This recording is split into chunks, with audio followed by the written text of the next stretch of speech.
హైదరాబాద్ నాంపల్లిలో ఉన్న forensic science లాబొరేటరీలో జరిగిన ఒక మిస్టీరియస్ ఫైర్ ఇన్సిడెంట్ ఇప్పుడు పెద్ద డిబేట్ అయితే క్రియేట్ చేస్తుంది. అఫీషియల్స్ అయితే క్రూషియల్ ఎవిడెన్స్ సేఫ్ అని చెప్తున్నారు.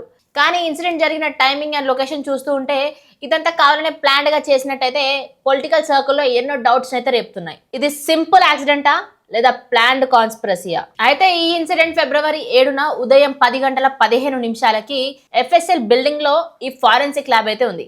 అయితే అక్కడ ఈ ఇన్సిడెంట్ జరిగినప్పుడు సాయి కృష్ణ అన్న ఎంప్లాయీ దీన్ని నోటీస్ చేసి ఫైర్ ఎస్టింగ్విషర్స్ కి అయితే ఇన్ఫార్మ్ చేశాడు. వెంటనే ఫైర్ ఎస్టింగ్విషర్స్ అక్కడ ఉన్న ఫ్లేమ్స్ ని కంట్రోల్ చేయడానికి ట్రై చేశారు. ఆ తర్వాత అథారిటీస్ కి అలర్ట్ చేశారు. పొద్దున 10:22 5 ఫైర్ ఇంజిన్స్, ఫైర్ ఫైటర్స్ అయితే స్పాట్ కి రీచ్ అయ్యాయి. సో 2 గంటల కష్టం తర్వాత మధ్యాహ్నం 1:30 అయితే ఫైర్ ని కంట్రోల్లోకి తీసుకువచ్చారు. ఈ ఫైర్ యాక్సిడెంట్ లో టోటల్ గా 40కి పైగా కంప్యూటర్స్ అయితే కంప్లీట్లీ బర్న్ అయిపోయాయి. అండ్ లైబ్రరీ మరియు ట్రైనింగ్ హాల్ అయితే హెవీ డ్యామేజెస్ కూడా అయ్యాయి. కానీ ఇక్కడ ఇంకొక ఇంపార్టెంట్ పాయింట్ ఏంటంటే అప్పర్ ఫ్లోర్ లో ఉన్న ఫారెన్సిక్ కెమికల్ ల్యాబ్ లో అయితే ఎలాంటి డ్యామేజ్ అయితే జరగలేదు.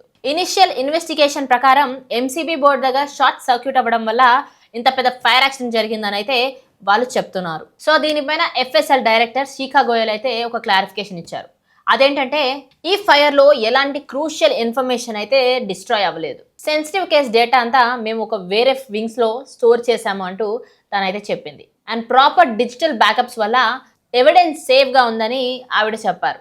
Note for vote case and alleged phone tapping case, MLA poaching case, ఇవి కాకుండా ఇంకా సీరియస్ క్రైమ్స్ ఏవైతే ఉన్నాయో వాటికి సంబంధించిన డిఎన్ఏ శాంపిల్స్ కూడా ఈ ఏరియాలో లేవని, అవన్నీ సేఫ్ గా వేరే దగ్గర పెట్టారని తనైతే చాలా క్లియర్ గా మెన్షన్ చేసింది. కానీ అఫీషియల్ ఎక్స్ప్లెనేషన్స్ తో పాటు పొలిటికల్ రియాక్షన్స్ కూడా చాలా స్ట్రాంగ్ గా ఉన్నాయి. అయితే బీఆర్ఎస్ ప్రెసిడెంట్ కేటీఆర్ గారు అయితే ఈ ఫైర్ యాక్సిడెంట్ ని కావాలనే చేశారు అంటూ ఆయన అలిగేషన్ చేస్తూ మాకు జ్యుడిషియల్ ఎంక్వైరీ అయితే మ్యాండేటరీ అంటూ ఆయన చెప్పారు. దాంతో పాటు ఇంత సెన్సిటివ్ కేసెస్ ఇన్వెస్టిగేషన్ జరుగుతున్న టైంలోనే ఈ యాక్సిడెంట్ జరిగిందంటే ఇదైతే కావాలనే చేశారు అంటూ ఆయన అయితే అంటూ ఉన్నారు. కేసీఆర్ గారే కాకుండా బీజేపీ లీడర్ కూడా జి కిషన్ రెడ్డి గారు దీనిపైన ఇన్వెస్టిగేషన్ చాలా అవసరం అంటూ ఆయన కూడా స్టేట్మెంట్ ఇచ్చారు. అయితే కాంగ్రెస్ పార్టీ మెంబర్స్ అయితే ఇవన్నీ జస్ట్ మాటలు, దీంతో మాకు ఎలాంటి సంబంధం లేదు, వాళ్ళు కావాలని అలిగేషన్స్ వేస్తున్నారు అంటూ కొట్టివేస్తున్నారు. అయితే ఈ ఫైర్ ఇన్సిడెంట్ మీద పోలీస్ కేసు అయితే రిజిస్టర్ చేసి విచారణ అయితే చేస్తూ ఉన్నారు. దాంతో పాటు ఇంకొక విషయం తెలిసింది ఏంటంటే ఎఫ్ఎస్ఎల్ బిల్డింగ్ లో జరుగుతున్న ఆపరేషన్స్ మాత్రం ఇంకా జరుగుతూనే ఉన్నాయి. దాంట్లో మాత్రం ఎలాంటి అడ్డంకులు లేవని అఫీషియల్స్ చెప్తున్నారు.